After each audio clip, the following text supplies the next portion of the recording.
तो हेलो बच्चों, स्वागत है आपका विस्फोट लर्निंग एकेडमी के इस नए वीडियो में। तो बच्चों, आज के इस वीडियो में हम आपकी कक्षा 11वीं गणित जो एनसीईआरटी पैटर्न पर आधारित है उसके अध्याय 3 यानी कि चैप्टर 3 की शुरुआत आज के हम इस वीडियो में एकदम बेसिक के साथ सहज, सरल और आसान भाषा में बिल्कुल लॉजिकली समझने वाले हैं। तो आइए बिना देर के वीडियो को शुरू करते हैं।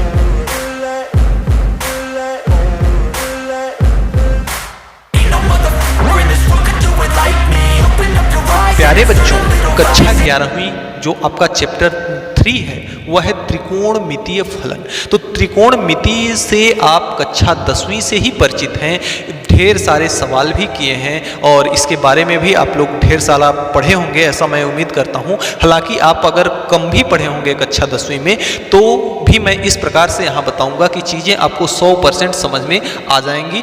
तो देखिए, त्रिकोणमिति, सबसे पहले तो हम पाठ का नाम ही समझ लेते हैं कि आखिर त्रिकोणमिति है क्या, किस बीमारी को कहते हैं त्रिकोणमिति। तो आइए देखते हैं। जैसा कि नाम से स्पष्ट है, त्रि का मतलब होता है 3।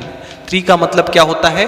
3। और कोण का मतलब जानते ही हैं आप, तो 3 कोण, और मिति का मतलब होता है मापन, यानी 3 कोणों का मापन, जिसके अंतर्गत हम 3 कोणों का मापन, 3 कोणों का हम मापन का अध्ययन करते हैं, 3 कोणों के मापन का अध्ययन करते हैं, उसे हम क्या कहते हैं? त्रिकोणमिति। और यहाँ पे देखिए, फलन का मतलब क्या है? अगर हम इसको त्रिकोणमिति के रूप में कहें, आपके जो अध्याय 2 में, इसके पिछले चैप्टर में आपका जो संबंध एवं फलन है उसमें फलन की परिभाषा आपको अच्छे से मिलेगी। फिलहाल मैं अगर आपको शॉर्ट में समझा दूं तो जैसे कोई भी चीज दिया हुआ है कि तो फलन को हम किससे दर्शाते हैं? f(x) से दर्शाते हैं। तो जो आपने कक्षा 10वीं में त्रिकोणमिति सर्वसमीकाओं के बारे में पढ़ा होगा, जो आपका साइन है, कॉस है, टेन है, कॉट है, सेक है और कोसेक है, इन सब के बारे में तो आपने पढ़ा होगा। अब अगर हम त्रिकोणमिति के नजरिए से अगर हम बात करेंगे और इसके आगे अगर फलन जोड़ देंगे तो हम इसको f(x) के रूप में लिखेंगे। f(x) क्या होता है? फलन को हम किससे निरूपित करते हैं? f(x) से निरूपित करते हैं। तो अगर इसके संदर्भ में हम त्रिकोणमिति फलन का अगर उपयोग करेंगे तो यहाँ पे जैसे अगर साइन को लेना है तो f(x) बराबर आपका हो जाएगा sin x, और यही आपका क्या कहलाएगा? एक फलन। कॉस को अगर लेना है तो ये आपका हो जाएगा f(x) बराबर cos x। कोई जरूरी नहीं है कि हम x ही लें, इसके जगह पे y भी ले सकते हैं। fy अगर यहाँ पे कर देंगे तो ये क्या हो जाएगा? cos y हो जाएगा। इस प्रकार से हम यहाँ पे फलन को समझ सकते हैं। यानी कि इस फलन का मतलब ये है कि आपको 3 कोणों का मापन तो इसमें सीखना है, और किसके संदर्भ में? एक फलन के संदर्भ में। यानी चीजें आपको इस प्रकार से देखने को यहाँ पे मिलने वाली है। अब अगर इसकी अंग्रेजी को देखें हम थोड़ा सा, तो इसको कहते हैं ट्रिग्नोमेट्रिक फंक्शन। फंक्शन का मतलब हुआ फलन, जो कि आपको मैंने समझाया। और ट्रिग्नोमेट्री ये 3 चीजों से मिलकर के बना है, ट्रीगोन और मेट्रॉन। ट्रीगोन और मेट्रॉन। तो देखिए, ट्री का मतलब यहां पे भी क्या होता है? 3 से है, 3। और गौन का मतलब होता है भुजा।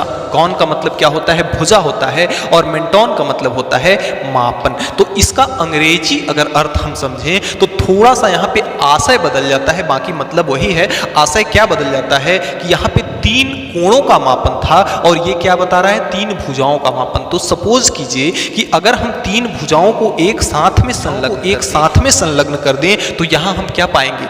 1 2 3 भुजाएं हैं। यानी इन 3 भुजाओं के बारे में हम पढ़ेंगे किसके अंदर? त्रिकोणमिति, ट्रिग्नोमेट्री के अंदर। या फिर हम कहें कोणों के हिसाब से ले लें तो इसमें कितने कोण हैं? 3 कोण हैं। कितने कोण हैं? 3 कोण हैं। तो यानी कि चाहे तो इसको हम 3 कोणों का मापन कह लें या 3 भुजाओं का मापन कह लें। यानी कि हम इस ट्रिग्नोमेट्री के अंतर्गत 3 भुजाओं या 3 कोणों का मापन पढ़ते हैं। अब कक्षा 10वीं में जैसा कि आपको पढ़ाया गया होगा कि हम ट्रिग्नोमेट्री के अंदर सिर्फ केवल ये समकोण त्रिभुज के ही बारे में पढ़ते हैं। किसके बारे में पढ़ते हैं? समकोण त्रिभुज। समकोण त्रिभुज क्या होता है? समकोण त्रिभुज ऐसा त्रिभुज होता है जिसका कोई एक कोण कितने अंश का होता है? 90 अंश का होता है। क्यों? इसका उपयोग हम क्यों करते हैं कि जैसे अगर एक कोण 90 अंश का हो जाएगा और हम जानते हैं कि त्रिभुज के तीनों कोणों का योग कितना होता है, तीनों कोणों का योग कितना होता है? 180 अंश होता है, जिसमें से अगर एक 90 हो गया तो माइनस का 90 कर देंगे तो कितना बचेगा? 90। यानी इन दोनों को मिलाकर के कितना होना चाहिए? 90 होना चाहिए। अगर एक अकेला ये 90 है तो चूंकि तीनों कोणों का योग कितना होता है? 180 होता है। तो एक अकेला ये 90 है तो इसमें से 90 निकल जाएगा तो शेष दोनों कितने बचेंगे? 90 का। अब इसमें से भी अगर मान लेते हैं कि एक थीटा है, एक अगर थीटा है तो दूसरा क्या होगा कि 90 में से हम थीटा को क्या करेंगे? घटा देंगे, तो हमें ये भी पता चल जाएगा। तो इसको लिख लेंगे 90 और माइनस का थीटा। इस प्रकार से मतलब इसमें थोड़ा सा हमें क्या हो जाती है?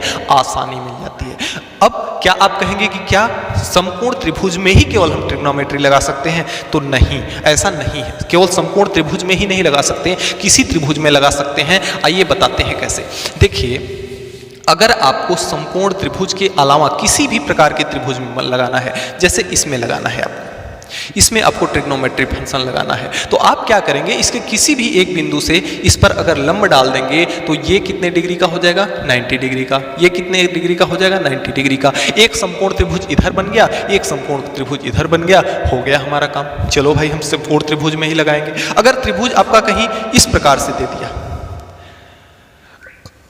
त्रिभुज आपका कहीं इस प्रकार से अगर दे दिया, तब इसमें क्या करेंगे?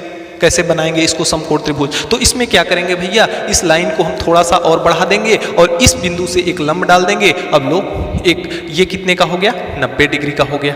ये कितने का हो गया? 90 डिग्री का हो गया। तो एक त्रिभुज ये बड़ा वाला हो गया, ये वाला बड़ा वाला हो गया, और एक त्रिभुज ये छोटा वाला हो गया। लगा लो ट्रिग्नोमेट्री फंक्शन, लगा लो, बना लो इसको भी समकोण त्रिभुज। तो त्रिभुज कोई भी हो, अगर हम उसमें ट्रिग्नोमेट्री अप्लाई करेंगे तो उसको हम क्या बना लेंगे? समकोण त्रिभुज बना लेंगे।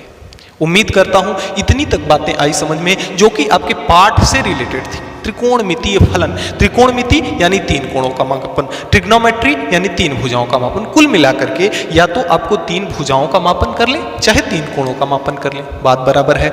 दूसरी चीज कि यहाँ पे जो फलन आया है, तो फलन को हम f(x) के रूप में दर्शाते हैं। और दूसरी चीज कि अगर इसको त्रिकोणमिति से अगर रिलेटेड करेंगे तो त्रिकोणमिति में हम इनको हम छह का अध्ययन करते हैं, साइन, कॉस, टैन, कॉट, सेक, कोसेक। तो इसके बारे में अगर हम इसको फलन के रूप में लिखेंगे तो इसके साथ क्या हो जाएगा? x हो जाएगा। 10वीं में आप लोगों ने साइन को साइन थीटा के साथ पढ़ा होगा, कास को कास थीटा के साथ पढ़ा होगा, सेक को सेक थीटा के साथ पढ़ा होगा, इस तरह से पढ़ा होगा। लेकिन यहाँ जब हम फंक्शन की बात करेंगे तो यहाँ हम इसको x के फॉर्मेट में पढ़ेंगे। दूसरा, इसको हम त्रिकोणमितीय अनुपात भी कहते हैं। इसको हम क्या कहते हैं? त्रिकोणमितीय अनुपात कहते हैं। तो त्रिकोणमितीय अनुपात इन छयों को क्यों कहते हैं? हम जानते हैं, आप जानते होंगे कि जैसे अगर हम साइन को लिखते हैं तो साइन थीटा बराबर आपका होता है, साइन थीटा बराबर आपका होता है लंब बटे कर्ण, लंब बटे कर्ण होता है। क्या होता है? लंब बटे कर्ण। तो ये क्या है? लंब क्या है? अगर इस त्रिभुज में हम बात करें, इस त्रिभुज की बात करें, चलिए एकदम बेसिक ही थोड़ा सा आपको बता दें कि इस त्रिभुज की बात करें तो अगर ये 90 और ये जो थीटा और 90 के बीच वाला जो लाइन है, जिस पर थीटा भी हो और जिस पर 90 भी हो, इसे हम कहते हैं आधार। इसे हम क्या कहते हैं? आधार। और 90 अंश के ठीक सामने वाली भुजा क्या कहलाती है? कर्ण। 90 अंश के ठीक सामने वाली भुजा क्या कहलाती है? कर्ण। या सबसे लंबी भुजा क्या कहलाती है? कर्ण कहलाती है। और एक जो बचती है वह क्या कहलाती है? लंब कहलाती है। अब देखिए, ट्रिग्नोमेट्री यानी तीन भुजाओं का मापन, ट्रिग्नोमेट्री यानी त्रिकोणमिति यानी ट्रिग्नोमेट्री यानी तीन भुजा का मापन, तीन भुजाओं का मापन। अब तीन भुजाओं का मापन जिसमें से क्या क्या है? कर्ण, लंब बटे कर्ण। एक भुजा इसका कर्ण है, एक भुजा इसका लंब है, यानी दो भुजाओं के बीच में क्या है? भाग का चिन्ह है। किसका चिन्ह है? भाग का चिन्ह है। भाग को ही हम क्या कहते हैं? अनुपात। तो इसलिए इन छयों को हम क्या कहते हैं? त्रिकोणमितीय अनुपात के नाम से भी जानते हैं, क्योंकि इनमें क्या है? साइन ले लेंगे तो लंब बटे कर्ण, कॉस ले लेंगे आधार बटे कर्ण, टेन ले लेंगे तो लंब बटे आधार। इस प्रकार से यानी कि कुल मिलाकर के ये भुजाओं का अनुपात है। किसका अनुपात है? भुजाओं का। कैसे भुजाओं का? 3 भुजाओं के जो मापन करते हैं यानी त्रिभुज के भुजाओं का अनुपात है, इसलिए इसको हम त्रिकोणमितीय अनुपात के नाम से भी जानते हैं। इतनी जानकारी तो आपकी बेसिक सी हो गई, जो कि कक्षा 10वीं की थी। थोड़ा सा इसमें फलन जुड़ जाने के कारण थोड़ी सी ये जानकारी आपको एक्स्ट्रा में हो गई। अब आइए चलते हैं आपके पाठ के टॉपिक पर, जो कि आपका है कोणों का मापन। हमारा अगला जो टॉपिक है वह है कोणों का मापन। क्या है? कोणों का मापन। कोण बहुत बेसिक चीज है, या आपको कोण कक्षा 2-3 से ही सिखाना शुरू कर देते हैं, तो मैं समझता हूं कि कोण आप जानते होंगे। हालांकि अगर हम कोण को परिभाषित करें, किसको परिभाषित करें? कोण को परिभाषित करें, तो कोण की परिभाषा क्या हो जाएगी? जैसे अगर कोई एक रेखा है, क्या है? कोई एक रेखा है, यह इसका टेल है और यह इसका क्या है? पुच्छ है। तो अगर इस रेखा को इसके पुच्छ यानी कि इस बिंदु के परितः अगर इसको हम घुमाना शुरू करें यानी इसको मूव करना शुरू करें, तो यह रेखा जितना इस बिंदु के सापेक्ष जितना मूव करेगी, जितना घूमेगी, वही इसका क्या कहलाएगा? वही इसका क्या कहलाएगा? कोण कहलाएगा। वही इसका क्या कहलाएगा? कोण कहलाएगा। कोई भी रेखा अपने पुच्छ के सापेक्ष, कोई भी रेखा अपने पुच्छ के परितः या पुच्छ के सापेक्ष जितनी दूरी तय करती है, जितना मूव करती है, वह उसका क्या कहलाता है? कोण कहलाता है। वह उसका क्या कहलाता है? कोण कहलाता है। तो कोण के बारे में आप बहुत छोटे से ही पढ़ते आ रहे हैं। अगर मैं आपकी कक्षा में कह दूं कि 30 अंश का कोण बनाइए, तो सब बच्चे क्या करेंगे? चांदा और पटरी प्रकार अपना निकालेंगे, जो भी कोण बनाने वाले सामग्री होती है, पेंसिल, इंची, ये सब निकालेंगे। तो और 30 अंश का कोण कोई इस प्रकार से बना देगा 30 अंश, तो कोई इस प्रकार से बना देगा कि 30 अंश, तो कोई इस प्रकार से बना देगा 30 अंश, तो कोई इस प्रकार से बना देगा 30 अंश। अब हम क्या करें कि किसको सही करें? तो यह भी सही है, यह भी सही है, यह भी सही है और यह भी सही है। देखा जाए तो भाई 30 अंश यह भी है, 30 अंश यह भी है, 30 अंश यह भी है और 30 अंश यह भी है। तीनों सही, चारों सही है, यानी कि सभी बच्चों का सही है, क्योंकि सभी ने क्या बनाया है? 30 अंश का कोण बनाया। ये छोटे बच्चों की बात हुई। अब देखिए यहाँ पर आपको कुछ स्टैंडर्ड लेवल सीखना है। यहाँ पे क्या करना है? कुछ स्टैंडर्ड लेवल सीखना है, जिसमें हम कुछ विशेष कंडीशन रखेंगे और उसका निर्धारण आपको करना होगा। इसके लिए आइए हम कुछ देखते हैं, कुछ विशेष रूल, कोणों के कुछ विशेष रूल, कि कोणों के मापन का क्या कुछ विशेष रूल होता है। आइए उसको देखते हैं। तो सबसे पहली चीज जो है कि जो हम कोणों का अगर हम मापन करें, तो सर्वप्रथम हम एक बिंदु से हमेशा कहाँ जाते हैं? बाएं से दाएं जाते हैं। हमेशा कहाँ जाते हैं? बाएं से दाएं जाते हैं। यानी शुरुआत हम कहाँ करते हैं? कोणों के मापन का जो शुरुआत करते हैं एक बिंदु से बाएं से दाएं। हमेशा कहाँ जाना है आपको? बाएं टू दाएं, लेफ्ट टू राइट जाना है आपको, बाएं से दाएं जाना है। अब यहां से आप बाएं से दाएं चले गए ए से बी पर। अब इसी बिंदु से जिस अंश का कोण बनाना है, यहां से आप क्या करेंगे? अपना चांदा और प्रकार की सहायता से, जिसके भी सहायता से बनाना है, यहां आप सीधा 45 अंश का कोण बना देंगे। तो कोण ए बी सी आपका कितना हो जाएगा? 45 अंश हो जाएगा। तो सबसे पहला चीज कि हमें बाएं से दाएं जाना है, किसी भी बिंदु को लेकर के बाएं से दाएं जाना है और वहां से हमें कोण का निर्माण करना है। अब देखिए कोण भी 2 प्रकार के होते हैं। कौन कौन से? एक तो आपका हो जाएगा धनात्मक कोण और दूसरा आपका हो जाएगा ऋणात्मक कोण। अब धनात्मक और ऋणात्मक कोण किसे कहते हैं? अब देखिए हमने तो बोला आपको कि हमेशा आपको बाएं से दाएं चलना है और उसी रेखा पर जो रेखा आएगी, बाएं से दाएं चलने पर जो रेखा आएगी, उसी रेखा पर हम किसका निर्माण करेंगे? कोण का निर्माण करेंगे। अब उसमें से भी 2 प्रकार के कोण हो जाएंगे। कौन कौन सा? अब यहाँ पे अगर देखा जाए एक प्रकार से, तो 2 तरह के कोण बने। कैसे कैसे? एक तो आपका यहां से ऐसे हो गया 45 डिग्री का। दूसरा अगर इसमें हम देखें तो यहां से लेकर के यहां तक भी तो एक कोण बन रहा है ना।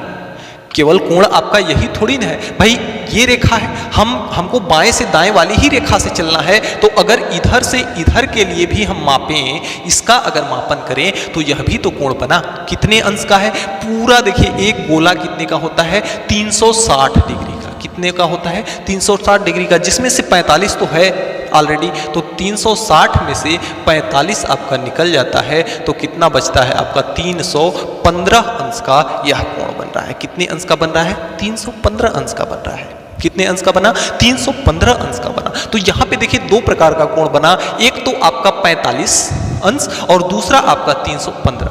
एक आपका कोण घड़ी के सुइयों के दिशा में चलने पर प्राप्त हुआ और दूसरा कोण आपके घड़ी के सुई के विपरीत दिशा में। भाई घड़ी आपकी कैसे चलती है? ऐसे चलती है, यानी कि ये कोण हम बाएं से दाएं वाली रेखा से अगर इधर आकर के ऐसे मापेंगे तो ये क्या हुआ? घड़ी के सुई के दिशा में। और इसको अगर हमें मापना है तो इसमें हम किधर घूम रहे हैं? उल्टा घूम रहे हैं। घड़ी जिधर से घूमती है उस उधर से हम क्या करते हैं? उल्टा घूम रहे हैं। तो जिसमें हम उल्टा घूमते हैं, घड़ी के सुइयों के विपरीत घूमते हैं, वह क्या कहलाता है? धनात्मक कोण। कि धनात्मक कोण क्या कहलाता है? घड़ी के सुई के विपरीत, घड़ी के सुई के अगर विपरीत, घड़ी के सुई के दिशा के विपरीत, घड़ी के सुई की दिशा के अगर विपरीत हम चलते हैं तो हमें कौन से कोण प्राप्त होते हैं? धनात्मक कोण। और यही अगर हम घड़ी के सुई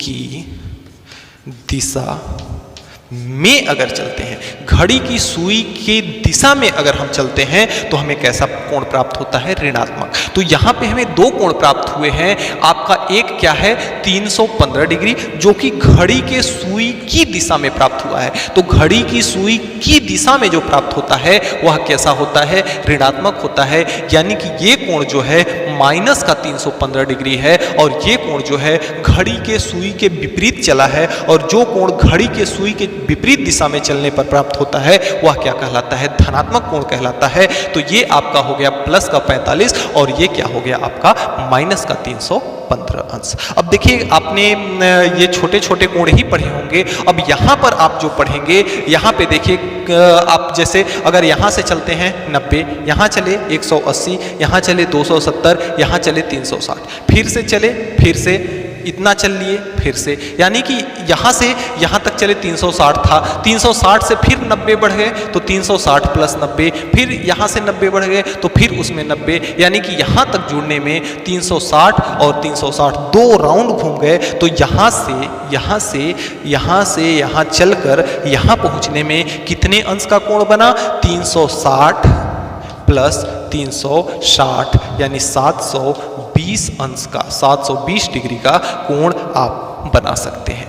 इससे भी ज़्यादा बना सकते हैं। जैसे जैसे चलते जाएंगे कोण का मान बढ़ता जाएगा। अब आइए देखते हैं कोणों के मापन की पद्धतियां। ये तो हमने आपको बेसिक्स बता दिया। अब आइए देखते हैं कोणों के मापन की। देखिए कोणों के मापन की पद्धतियों का पहली विधि जो है वह है साष्टिक विधि, जिसे हम कहते हैं सेक्साडेसिमल सिस्टम। सेक्साडेसिमल सिस्टम क्या होता है आइए समझते हैं। देखिए इसमें क्या होता है कि दो रेखाएं होती हैं, एक पड़ी और दूसरी खड़ी, एक पड़ी और दूसरी खड़ी। अगर ऐसी रेखाएं हम बना दें तो इन दोनों के बीच का जो कोण होगा वह कितना होगा? 90 डिग्री होगा। वह कितना होगा? 90 डिग्री होगा, जिसे हम कहते हैं समकोण। जिसे हम क्या कहते हैं? समकोण। तो साष्टिक विधि में एक समकोण कितने अंश का होता है?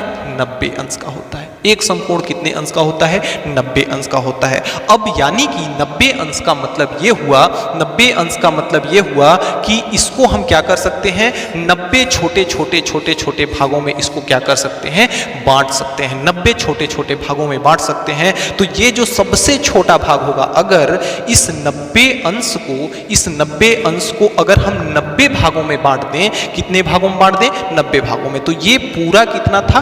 90 अंश का था। और इसको अगर बराबर 90 भागों में बांट दिया जाए तो ये सबसे छोटा वाला भाग कितना होगा? 1 अंश का होगा। सबसे छोटा वाला भाग कितना होगा? 1 अंश का होगा। तो यानी कि यह कितना का है? 1 अंश। सबसे छोटा वाला भाग कितने का होगा? 1 अंश का। अब अगर हम 1 अंश को, जैसे अगर मान लेते हैं, इसको थोड़ा सा जूम मैं कर दूं, यहाँ पे बना दे रहा हूँ इसको थोड़ा सा जूम करके, तो ये हमारा क्या था? 1 अंश का था। आपको दिखाने के लिए इसको क्या किया हमने? जूम कर दिया। अब इस 1 अंश को हम 60 छोटे भागों में क्या कर दें? बांट दें। 60 छोटे भाग को में बांट दें तो एक अंश में कितना मिनट होता है? 60 मिनट, जिसको हम इसके एक भाग को मिनट पढ़ेंगे। अगर जैसे 90 अंश को, जो ये पूरा कितना का था? 90 अंश का, इसको 90 भागों में बांटा तो एक अंश कहा। क्या कहा हमने? एक अंश का। और फिर एक अंश को हमने कितने भागों में बांटा? 60 भागों में बांटा। तो जब एक अंश को हमने 60 भागों में बांटा तो इसका एक अंश कितने के बराबर हो गया? 60 मिनट के बराबर हो गया। ये जो एक पाई है यह किसको बताती है?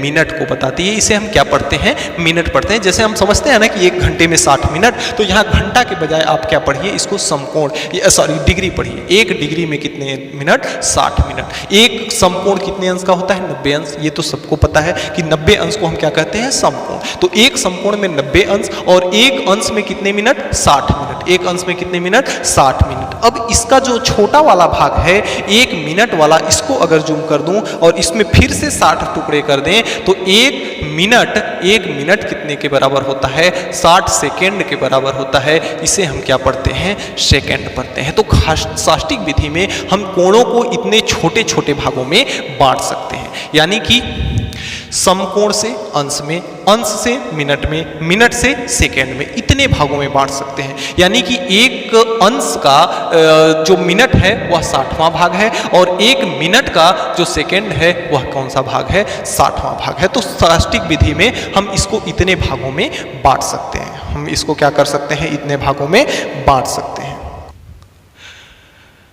अब देखिए, एक फ्रांसिस विधि भी होती है। दूसरा नंबर हम यहाँ पे लिखते हैं फ्रांसिस विधि। फ्रांसिस विधि। फ्रांसिस विधि में देखिए क्या होता है कि सब कुछ वही रहता है। आपका समकोण को ही लेकर के चलते हैं। एक समकोण को अगर ले लें, ये फ्रांसिस विधि की मैं बात कर रहा हूँ, एक समकोण, तो फ्रांसिस विधि में एक समकोण 100 ग्रेड के बराबर होता है। इसको जी से ही प्रदर्शित करते हैं। एक समकोण 100 ग्रेड के बराबर होता है और एक ग्रेड, यानी इसको जी से हम प्रदर्शित कर रहे हैं, एक ग्रेड कितने के बराबर होता है? 100 मिनट के बराबर होता है और एक मिनट 100 सेकेंड के बराबर होता है। इसमें देखिए 100 के आंकड़े में चलता है। जो फ्रांसिस विधि है इसमें 100 के आंकड़े में चलता है। एक समकोण आपका 100 ग्रेड का होता है, एक ग्रेड में आपका 100 मिनट होता है और एक मिनट में आपका 100 सेकेंड होता है। तो इसका आप चाहें तो स्क्रीनशॉट लें। फिर हम आगे चलते हैं आपके वृत्तीय विधि पर। देखिए वृत्तीय पद्धति क्या है? आप सब जानते हैं कि वृत्त इस प्रकार का होता है। ये आपका क्या हो गया? वृत्त हो गया। अब इसका कोई ना कोई केंद्र होगा और केंद्र से परिधि तक को जाने वाली रेखा क्या कहलाती है? आर कहलाती है। अब देखिए, वृत्तीय पद्धति में हम कोणों का मापन किस प्रकार से करते हैं? जैसे हमने आर लंबाई की कोई त्रिज्या ली, हमने क्या की? आर लंबाई की कोई त्रिज्या ली, या इसके साथ साथ हम एक और चित्र बनाते हैं, उसको भी साथ साथ समझते चलते हैं। इसकी लंबाई r है और इसकी लंबाई कितनी है? 10 है। ये वृत्त का केंद्र O है और ये बिंदु A है। O है और A है। अब देखिए, हमने r लंबाई का क्या लिया? त्रिज्या लिया। r लंबाई के त्रिज्या का वृत्त बनाया एक। अब इस जो r लंबाई हम लिए हैं, अगर इसके चाप पर, बिंदु A से अगर इसके चाप पर भी हम अगर r लंबाई का चाप ले लेते हैं, आर लंबाई का चाप ले लेते हैं, जैसे अगर 10 सेंटीमीटर की त्रिज्या का अगर हमने वृत्त बनाया तो इस पर भी हम 10 सेंटीमीटर लंबाई को माप करके इतने लंबाई का अगर चाप ले लें और उसको हम केंद्र बिंदु से मिलाएं, आर लंबाई का अगर चाप ले लें और केंद्र बिंदु से मिलाएं, 10 सेंटीमीटर की लंबाई का चाप ले लें और केंद्र बिंदु पर मिलाएं, तो केंद्र पर जो आंतरिक कोण होगा वह 1 रेडियन के बराबर होगा। 1 रेडियन के बराबर होगा। यह किसके बराबर होगा? 1 रेडियन। रेडियन को हम यहाँ से C से प्रदर्शित करते हैं। यह कितने के बराबर होगा? 1 रेडियन के बराबर होगा। रेडियन को C से हम क्यों प्रदर्शित करते हैं? क्योंकि सर्कुलर सिस्टम का फर्स्ट लेटर क्या है? C है, इसलिए इसको हम किससे प्रदर्शित करते हैं? C से प्रदर्शित करते हैं। देखिए, ऐसे अगर इसको लॉजिक के साथ समझे हम, तो कोण बराबर होता है आपका, कोण बराबर होता है आपका चाप बटा त्रिज्या। कोण बराबर आपका होता है चाप बटे त्रिज्या। तो यहाँ पर जो चाप था, यहाँ पे जो चाप था वह कितनी लंबाई का था? आर लंबाई का था। त्रिज्या कितनी की थी? चाप कितने का था, आर लंबाई का था, त्रिज्या कितनी की थी, आर की थी, कट करके कितना आ गया, एक, कट के कितना आ गया, एक। और वृत्तीय पद्धति में जो हम कोण का मापन करते हैं वह रेडियन में करते हैं, तो एक क्या, रेडियन, एक क्या आ गया, रेडियन आ गया। तो इस प्रकार से हम वृत्तीय पद्धति में कोण का माप हम किस में करेंगे, रेडियन में करेंगे। अब आइए हम थोड़ा सा रेडियन को और डीप में जाकर के समझने का कोशिश करते हैं। रेडियन को हम थोड़ा सा डीप में जाकर के समझने की कोशिश करते हैं और इन सब चीज़ों का थोड़ा सा संबंध स्थापित करते हैं इसमें रेडियन का। तो अब आइए हम थोड़ा सा रेडियन के बारे में डीपली जाकर के पढ़ते हैं। तो यहाँ से अगर हम एक वृत्त ले लें, हम जानते हैं कि एक वृत्त में अगर हम आर त्रिज्या ले लें, ये बिंदु O है और ए क्या है, ए बिंदु है, और आर लंबाई के ही त्रिज्या से अगर इस पर हम क्या करें, केंद्र बिंदु को मिलाएं, तो यहाँ जो कोण बनेगा वह एक रेडियन का कोण बनता है। अगर इसको हम यहाँ से यहाँ तक पूरा मिला दें तो यह कोण कितने अंश का हो जाएगा, 180 अंश का हो जाएगा। टोटल कितने अंश का हो जाएगा, 180 अंश का हो जाएगा। तो यहाँ से यहाँ तक की कितनी दूरी थी, आर दूरी थी। अगर यहाँ से यहाँ तक की ये पूरी दूरी ले लें, यहाँ पे हम दो चाप लिए हैं, एक चाप तो ये छोटा वाला, दूसरा चाप ए से लेकर के ए से बी तक, पहला चाप हमने लिया ए से बी तक, यानी कि छोटा चाप बराबर क्या है आपका, ए बी है। छोटा चाप क्या है आपका, ए बी है, और बड़ा वाला चाप क्या है, ए सी है। बड़ा चाप क्या है, बड़ा चाप ए बी सी है। ए बी सी कहने का मतलब कि हमने इधर से चला है, नहीं तो ए सी अगर लिख देंगे तो ए सी तो आप इधर से भी चल सकते हैं ना। तो ए बी का मतलब ये हुआ कि हम इधर से चलते हुए ए से लेकर के कहाँ तक आए, सी तक आए। तो यहाँ पे दो चाप हो गए और दो कोण हो गया, दो चाप और दो कोण हो गया। तो ये पूरा कितने अंश का है, 180 अंश का। अब देखिए कक्षा 10वीं में आपने, 10वीं में या 9वीं में, शायद 9वीं में है, आपने एक प्रमेय पढ़ा है कि अगर किसी केंद्र पर अगर दो चापों द्वारा दो चाप बन रहे हैं तो वह चाप और उनके बीच का कोण आपस में क्या होगा, समानुपातिक होगा। कहने का मतलब यह है कि देखिए वृत्त का केंद्र है, एक चाप ये छोटा वाला है, एक चाप बड़ा वाला है, और दोनों चाप मिलकर के वृत्त के केंद्र पर ही कोण अंतरित कर रहे हैं। यानी कि एक ही वृत्त के अंदर दो चापों द्वारा अंतरित कोण आपस में समानुपातिक होते हैं। प्रमेय आपका है, कक्षा 9वीं में आप पढ़े होंगे, कि शायद भूल गए होंगे तो मैं रिवाइंड अप करा दूं कि कक्षा 9वीं में एक प्रमेय है कि किसी भी वृत्त के केंद्र पर कि दो चापों द्वारा किसी भी वृत्त पर आंतरित कोण आपस में क्या होते हैं, समानुपातिक होते हैं, यानी समान अनुपात में होते हैं। समान अनुपात में कहने का मतलब कि जैसे अगर इसमें एक चाप यहाँ से है, इसके द्वारा आंतरित कोण ये है, और एक चाप यहाँ से है, इसके द्वारा आंतरित कोण ये है, तो यह चाप और यह चाप आपस में समानुपातिक होगा, यानी समान अनुपात में होगा। तो यहाँ पे हम लिखेंगे, हम जानते हैं, पूरा लिख लेते हैं इसका स्टेटमेंट।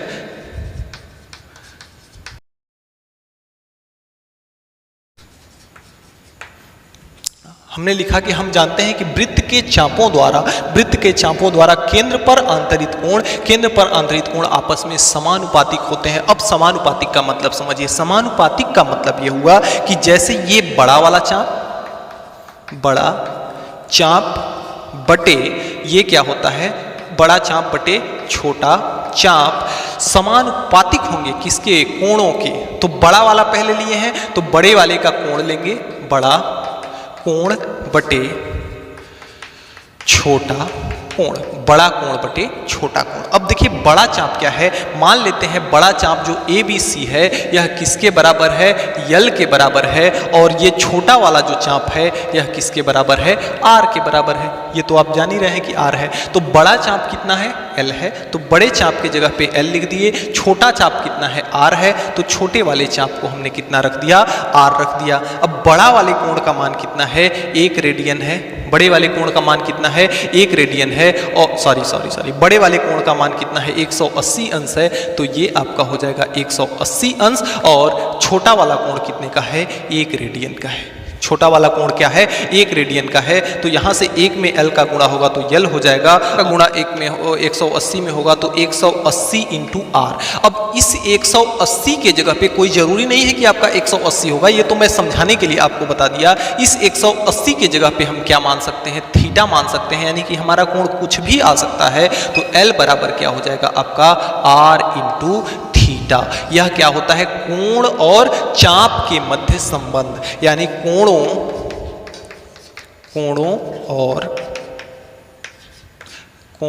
या कोण लिख लीजिए, कोण और चाप के मध्य संबंध बराबर संबंध आपका क्या हो जाएगा, L बराबर R थीटा। यह आपका संबंध है कोण और चाप के मध्य संबंध, जहां L क्या है, चाप है, और यह हमेशा किस में आएगा, रेडियन में आएगा, क्योंकि एक यहाँ पे किस में है, रेडियन में है, तो ये हमेशा किस में आएगा, रेडियन में आएगा। तो इस तरह से आप इसका एक स्क्रीनशॉट लें। देखिए उसी प्रमेय के अंतर्गत अगर हम समझें तो ये आपका वृत्त था, अभी हमने जो पढ़ा, और यह इसका क्या था, त्रिज्या था, O से A तक था, और यहाँ से यहाँ तक की दूरी B थी, और ये R था, और यहाँ पे क्या था आपका 180 अंश था, और ये आपके किसके बराबर था, 1 रेडियन के बराबर था। तो अगर इसको हम थोड़ा सा दूसरे अपने लैंग्वेज थोड़ा सा चेंज कर दें, तो इसका अगर लैंग्वेज चेंज कर देंगे तो क्या होगा, देखिए बड़ा चाप क्या है आपका, अगर इसका हम थोड़ा सा लैंग्वेज चेंज कर दें तो देखिए छोटा वाला चाप क्या है, AB है, छोटा वाला चाप क्या है,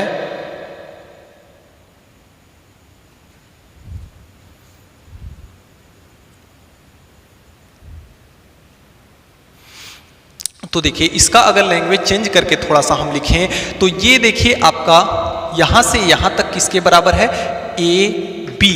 AB तो आपका त्रिज्या R के बराबर है, लेकिन AB और इसी को, इसकी अगर हम बात करें, यहाँ अगर इसकी हम बात करें तो ये देखिए वृत्त की यह पूरी परिधि है, अगर इसको हम देखें तो ये वृत्त की पूरी परिधि है, लेकिन अगर यहाँ से यहाँ तक की दूरी देखें तो इसे हम कहेंगे अर्ध परिधि, यानी कि चाप ABC बराबर परिधि आपकी कितनी होती है, वृत्त की परिधि होता है आपका 2 पाई r। तो अगर आधे परिधि की बात करेंगे तो बटे कितना हो जाएगा, 2 से 2 कट जाएगा, बचेगा कितना, पाई r। तो अर्ध परिधि कितनी हो जाएगी आपकी, पाई r। अर्ध परिधि कितना हो जाएगा, पाई r। अब देखिए जो हमने आपको अभी बताया था प्रमेय कक्षा 9th वाला, उस प्रमेय को याद कीजिए कि बड़ा चाप बटे छोटा चाप बराबर होगा बड़ा कोण बटे छोटा कोण।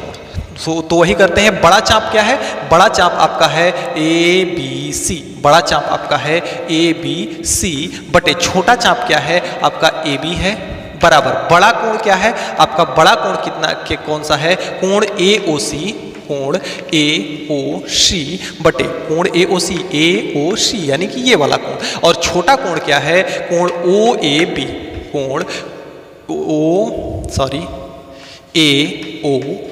कोण AOB ये छोटा वाला कोण है, ठीक है, आई बात समझ में। अब देखिए ABC का मान कितना है, पाई r है, तो ABC का मान पाई r हो गया, AB का मान कितना है, r है, तो इसका मान r हो गया। अब यह देखिए 180 अंश है, कितना है, 180 अंश है, और यह कितना है, 1 रेडियन के बराबर है। यह कितने के बराबर है, 1 रेडियन के बराबर है। तो यहाँ से r से तो आपका r चला जाएगा, और 1 में पाई का गुणा होगा तो भाग में है, गुणा में हो जाएगा, पाई इंटू 1 रेडियन बराबर कितना हो जाएगा, 180 अंश बराबर कितना हो जाएगा, 180 अंश। अब पाई को इधर भेजें तो 1 रेडियन बराबर कितना हो जाएगा, 180 बटा पाई।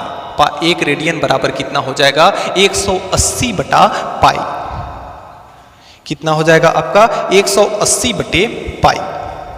और यह कितने में होगा, यह किसमें है, डिग्री में है। यानी कि जब कभी भी आपको रेडियन से डिग्री में कन्वर्ट करना हो तो आप क्या करेंगे, सीधा 180 बटे पाई का गुणा कर देंगे, और पाई का जहां पे मान आपका होगा 22/7, यहाँ से आपको एक बहुत महत्वपूर्ण सूत्र निकलता है कि यह रेडियन से डिग्री में हो गया। यानी कि जब कभी भी आपको रेडियन में दिया हुआ हो और पाई में कन्वर्ट करना हो, तो चूंकि जैसे अगर हमें 40 रेडियन को डिग्री में कन्वर्ट करना है, तो हम देखिए 1 रेडियन बराबर हमारा कितना होता है 180 अंश बटे पाई। तो इस रेडियन की जगह पे 180 अंश बटे पाई रख देंगे, तो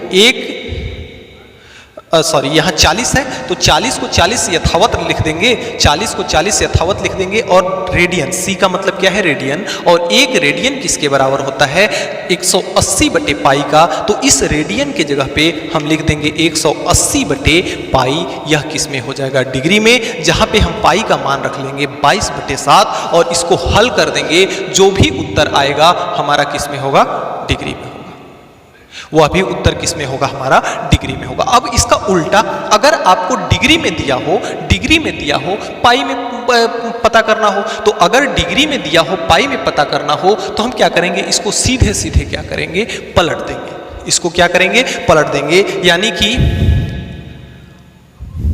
अगर हमें अंश से डिग्री में, यानी एक अंश को अगर हमें डिग्री में बनाना होगा, रेडियन में बनाना होगा, तो यहाँ पे हम क्या करेंगे पाई से 180 का, पाई बटे 180 का। यानी कि अगर हमें रेडियन से डिग्री में कन्वर्ट करना हो तो 180 बटे पाई का गुणा, अगर पाई से रेडियन में कन्वर्ट करना हो, अंश से रेडियन में कन्वर्ट करना हो, तो इसको पलट देंगे, पाई बटे 180 का हम क्या करेंगे गुणा करेंगे। तो यहाँ तक हमने सीखा, जो कि आपका एकदम बेसिक था और बेसिक कंसेप्ट के साथ मैंने आपको बताया है। जहाँ भी आपको ना समझ में आए, वीडियो को दोबारा पॉज करके वीडियो को दोबारा वहाँ से देख लेंगे, आपको समझ में आ जाएगा।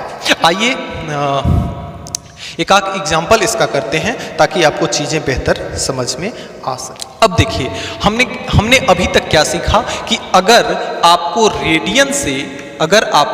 रेडियन से अंश में कन्वर्ट करना हो, तो आप क्या करेंगे 180 बटे पाई का सीधे सीधे क्या करेंगे गुणा करेंगे, तो वह किस में प्राप्त होगा अंश में प्राप्त होगा। और हमने क्या सीखा कि अगर आपको अंश में दिया हो, रेडियन में कन्वर्ट करना हो, तो पाई बटे किसका गुणा करेंगे 180 का गुणा करेंगे, तो यह किस में प्राप्त होगा हमें रेडियन में प्राप्त होगा। जैसे एक एग्जाम्पल अगर हम ले लें कि पाई बटे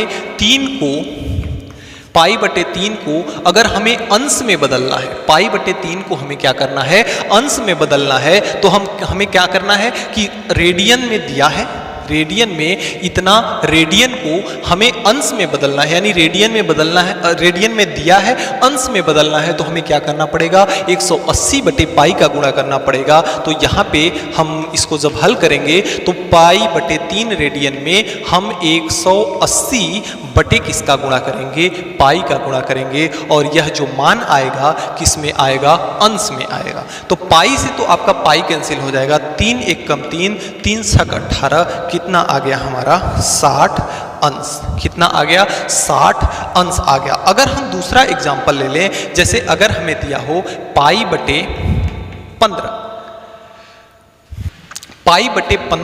रेडियन को, पाई बटे 15 रेडियन को अंश में अगर हमें बदलना हो, पाई बटे 15 रेडियन को अगर हमें अंश में बदलना हो, तो हम क्या करेंगे सीधा सीधा पाई बटे 15 को हम क्या करेंगे 180 बटे पाई से मल्टीप्लाई कर देंगे, और यह जिसमें आएगा किसमें आएगा अंश में आएगा। तो यहाँ से देखिए पाई से तो ये 0 नहीं है, अंश है, क्या है अंश है। तो पाई से तो पाई कैंसिल हो गया, 15 1 कम 15 और 15 12 कितना होता है 180 अंश। तो यहाँ से इसका आंसर कितना आ जाता है 12 डिग्री। तो इस प्रकार से हम रेडियन से अंश में परिवर्तित कर सकते हैं, रेडियन से डिग्री में परिवर्तित कर सकते हैं। अब आइए देखते हैं कि अंश को रेडियन में कैसे। अब देखिए, जैसे अगर हमें 45 अंश को रेडियन में बदलना है, 45 अंश को हमें क्या बदलना है रेडियन में बदलना है, तो हम क्या करेंगे रेडियन में बदलने के लिए हमें क्या करना होता है अंश से रेडियन में पाई बटे 180 अंश का गुणा करना पड़ता है।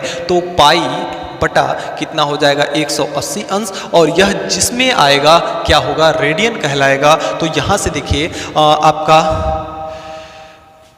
15 तियां 45 और 15 बारहम कितना होता है 180, 3 एक कम 3, 3 चौका 12, यानी कि ये पाई बटे कितना हो जाएगा 4, और यह किस में आएगा मान रेडियन में। अगर हमें 60 अंश को अगर रेडियन में बदलना है, 60 अंश को रेडियन में बदलना है, तो 60 अंश को रेडियन में बदलने के लिए हम क्या करेंगे, 60 इंटू पाई बटे 180 का गुणा करेंगे, यह किस में आएगा रेडियन में आएगा। तो 6 त्रिक कितना हो जाएगा 18, तो पाई बटे कितना हो जाएगा 3, और क्या रेडियन, ये आपका आंसर हो जाएगा। तो बच्चों यहाँ से हम सीख सकते हैं कि रेडियन से अंश में बदलना और अंश से रेडियन में बदलना। प्यारे बच्चों, आज के वीडियो में इतना ही। आज के वीडियो में हमने इस पाठ के आधार को समझा है। अब नेक्स्ट आने वाले वीडियो में हम आपकी एक्सरसाइज कराएंगे, वहाँ से आपको और सारे डाउट जो भी होंगे इससे संबंधित सारे के सारे क्लियर हो जाएंगे और आपको बेहद सरल, सहज और आसान भाषा में